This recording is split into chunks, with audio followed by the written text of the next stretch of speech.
Kamari teh papanggijeng si Ijeng. Ngomongan teh entas di bang. Rek nepungan petugasna. Tapi cok nu di kantor kena keur di lapangan. Ya berarti ke di lapangan eta mah tinggal tungguan we. Ari manehanana teh pagawe banget tawa tukang main bang ya kan. Nah, tukang yang mana ya? Ya pegawai banget tuh, kan di kantor.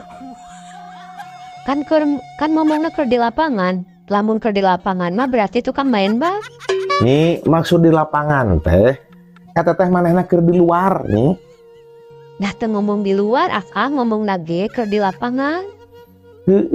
Eta teh istilah nih, maksudna di lapangan teh, manehna sip tugas teh keur di luar, acan mulang deui ka kantor. Oh, ari di lapangan nana manehanana wasita pemainnya kan? Ya, eta. Sudah ngerti.